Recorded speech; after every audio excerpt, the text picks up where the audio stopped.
There are forces of good and forces of evil at work in the world today.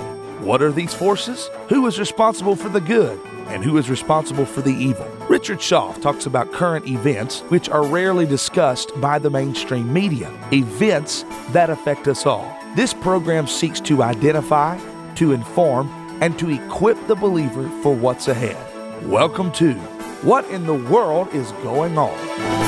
This is What in the World is Going On, and I'm your host, Richard Schaff. The program is sponsored by Lincoln Log Homes. We are pro-American, pro-Second Amendment, pro-life, and here by the grace of God.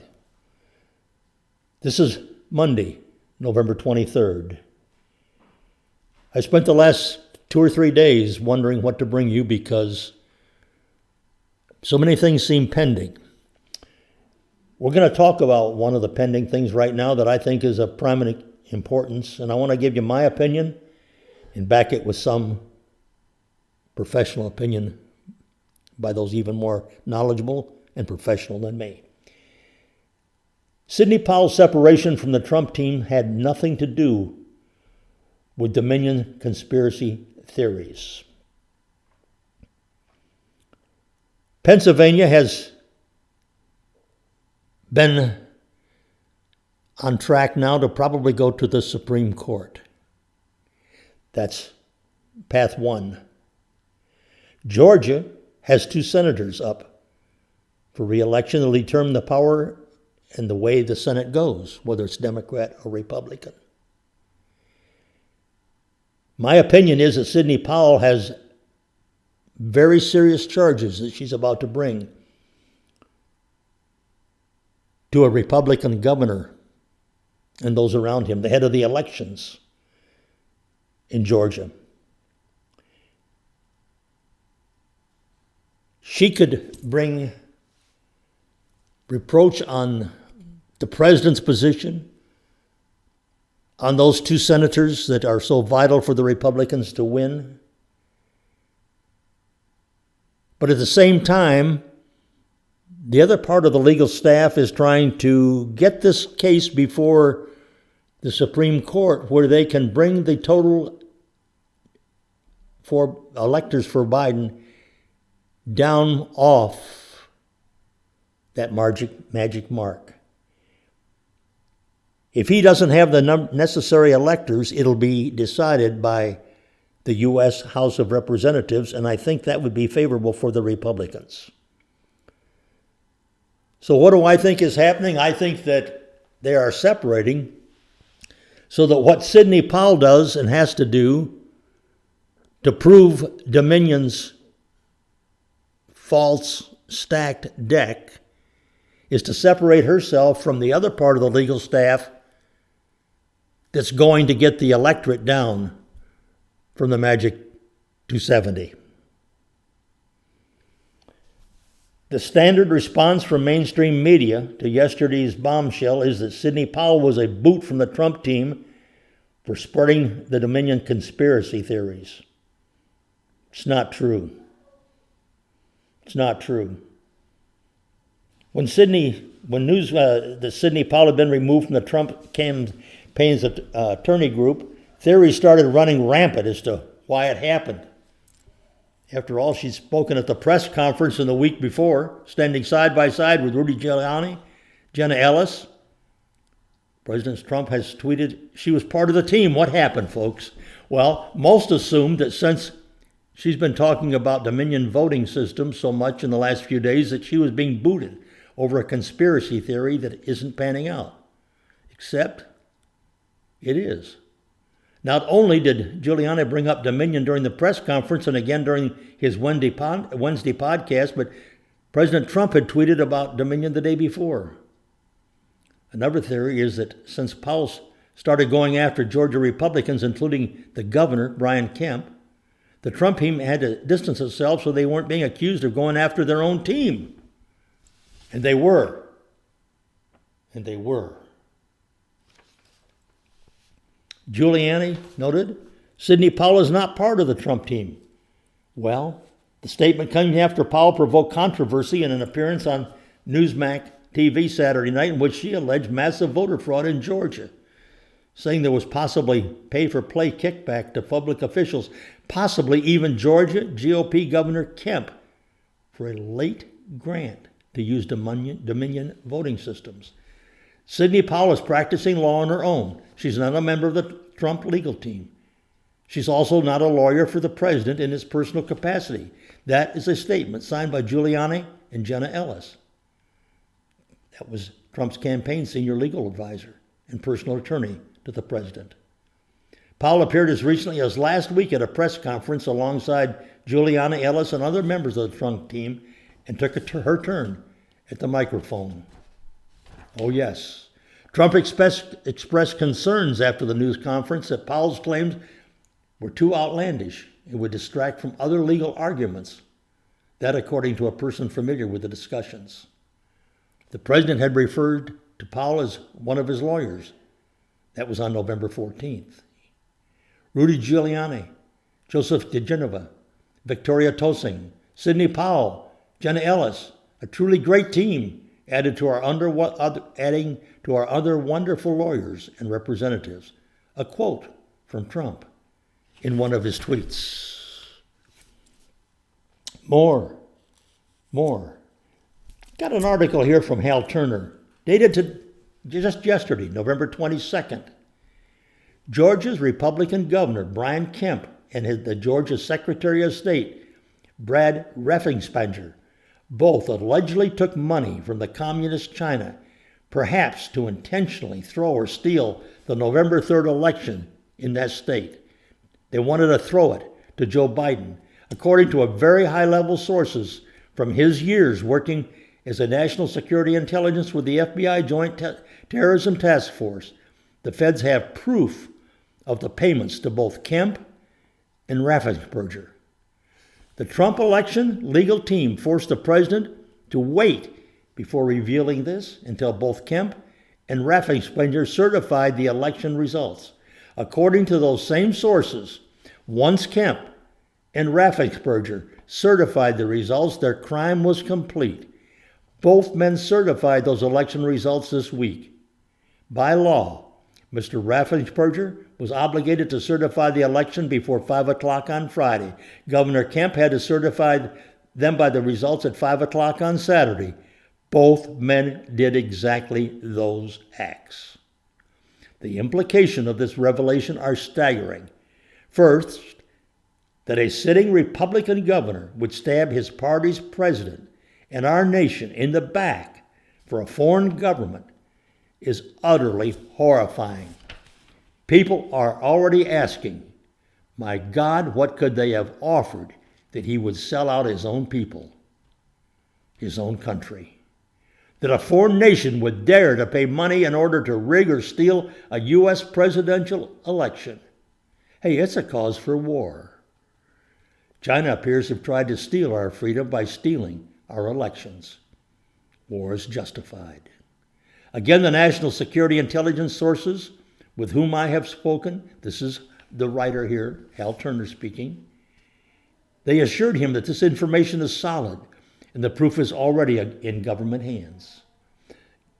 Georgia Governor Brian Kemp ordered state agencies to buy from Chinese Lenovo and the interlocking vendors on March 28, 2019, undermining U.S. sovereignty, the citizens of Georgia, and the 2020 election. The interlocking vendors include members of Obama's Technical Council and members of the IBM Eclipse Foundation, including Chinese Tsinghua University. They stole the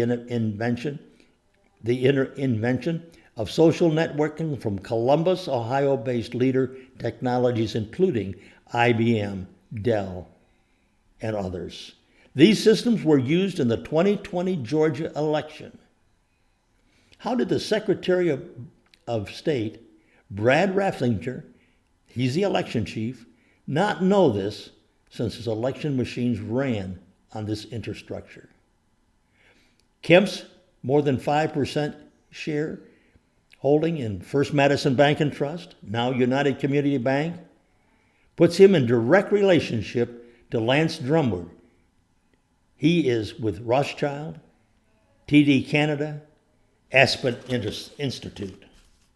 Folks, this is where it's all coming down to the final wire. The Rothschilds are members of the British Pilgrim Society, M16. Privy Council with Lord Mark Malloch-Brown, former UN Deputy Secretary General and CEO of Dominion Smartmatic Election Rigging Computers with George Soros. This is what's developing even now. That's why we have this separation. That's why, as our president tries to take a presentable case to the Supreme Court to reverse some of these electors from 270 on Biden. And at the same time, Sidney Powell is about to blow things up in Georgia. Two different attacks at the same time. Why is Trump waiting? Well, I think perhaps hope is more accurate. President Trump has something approaching the same thoughts and plans to bust the fraudulent election that occurs to him. I suspect that he's deliberately avoiding major public addresses claiming election fraud until there's a solid evidentiary record, at least somewhere, to support that claim. Millions of Trump voters, based on the numbers alone, how, when, and under what circumstances they rolled out on election day and the morning after, and the massive numbers of statistical and numerical improbabilities that rise to the level of an impossibility, already are 100% convinced that Trump won decisively and that this was a coup attempt, not an election. But the rest of the population needs some concrete proof. So Trump is waiting. Either Ms. Powell or Mr. Giuliani find a court where they can lay out the proof they claim to have, or failing that, they lay it out publicly. At that point, that task accomplished, Trump has to go public in a big way. And the way that makes the most sense is successive rallies in the critical states that were stolen, beginning in the state, whichever it is, where the proof is most compelling, and then moving on to the other four. These will be the venues not only where he marks his case to the electorate and history, but where he sends a message to Republican legislators in the affected states that a vote to certify Biden's corrupt obtained electors will be politically suicide. Once Trump's base is established in court and in public at rallies in their home states, any Republican legislator who votes for this electoral coup should realize they're going to be primaried out of office if not recalled. At the same time, of course, the lawyers can try for Supreme Court review. Folks, this is vital. This is for the preservation of our republic. And that is what I believe is happening right now.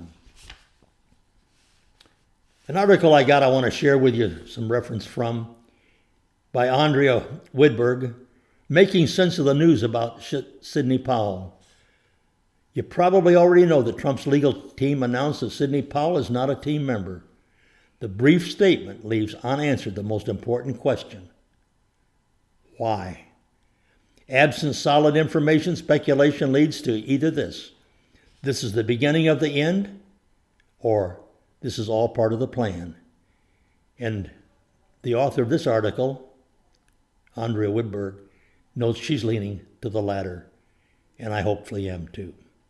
For over a week, Powell has been making the media rounds asserting that the system is used in several states.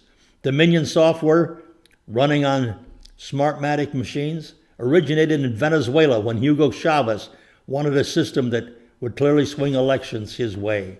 She spoke about votes being counted abroad, software changes, and the vote manipulation over the internet. While our numbers were breathtaking, Trump had at least 80 million votes. Powell's stated facts tracked available information. Smartmatic, coming out of Venezuela in 2007, Smartmatic announced it was selling its Sequoia voting systems to Dominion. The chairman of Smartmatic's board is George Soros, crony The system's easily hackable. Georgia's system was vulnerable, and the data coming out of the swing states shows anomalies that cannot occur naturally.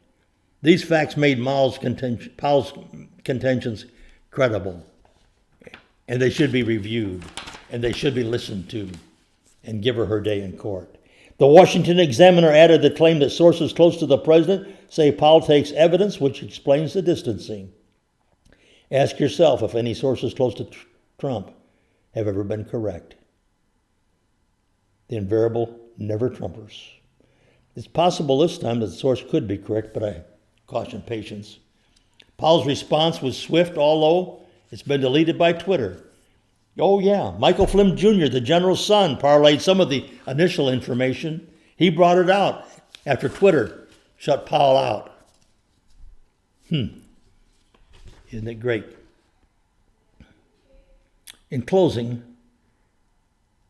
I want to just mention something that many of you may have seen on television. In these hours when all seems to maybe it's not going to work out like we see it, politics is unsettling and potentially grim. Sometimes you need an antidote to the kind of endless mercy that's developing nervous Trump supporters. In this case, the antidote comes from watching a tiger-chomping man rescue his small, squealing puppy from an alligator's paws. I saw it, folks. I saw it personally on television over the weekend. By the way, I'm an animal lover. My wife and I have a Boston Terrier. We're both in love with the little fella. I said it, in love with him. Andrea Widberg sends this to us. She notes that she lives near alligators. Indeed, she says there's an alligator in the pond just around the corner from her house. She notes she walks to it daily with her small dogs. And when the weather is hot, everyone who passes the pond slows down to see if the alligator is sunning himself. Even those little fellas can be very vicious. She noted on one occasion a few months back, the alligator decided to switch things up and take a walk to her house. She notes that the alligator is not a big one, only about 4 foot long, which means he's pretty young, but he's still an alligator. A full-grown alligator has a bite force of almost 3,000 pounds per square inch, one of the world's most powerful bites. It's not just the bite force, though, that they bring to the hunt. You see, alligators won't let go. My little neighbor probably has a bite force of maybe 500 to 800 pounds per square inch. By contrast, humans have a bite force that makes out at about 200 pounds per square inch. Given that alligators, even small ones, are ambush hunters, moving very fast and bite hard, she knows she's always been very careful to keep at least 10 feet away from the water's edge when she's out with her little dog. Perhaps that's why she noticed she was so fascinated on the viral video out of Florida showing Richard Wilbanks, an older, cigar-chomping man, plunging into a pond, ducking his head underwater, and emerging holding in his hands an alligator-puppy duo. This was not a happy, harmonious singing duet. Instead, the alligator has his jaws firmly clamped down on the puppy, which squealed pitifully. The miracle was Wilbanks wrestling that alligator's mouth open, allowing his puppy to leap to safety. Folks, I want to interject again. This is Richard Schaff here. I saw it on TV this past weekend. We note that Mr. Wilbanks had his bites carefully cleaned. Alligator mouths can create terrible soft tissue infections from whole colonies of dangerous bacteria. Therefore, even small bites are treated as serious traumas. When you watch the news and worry about the future, remember that some Americans will leap into an alligator-infested pond to rescue their puppies from an alligator's relentless bite, all while hanging on to a cigar. You see, folks, we Americans are made of strong stuff. Let's watch this national scene play out. Let's be on our knees before an almighty God and pray for the preservation of our republic I gave you my synopsis of what I think is happening. I have much more information, but I don't have time to bring it to you at this time. But I can tell you this. Whatever happens, as I've said oft times on this broadcast, if the lights of freedom go out in America, the lights of freedom will go out around the world.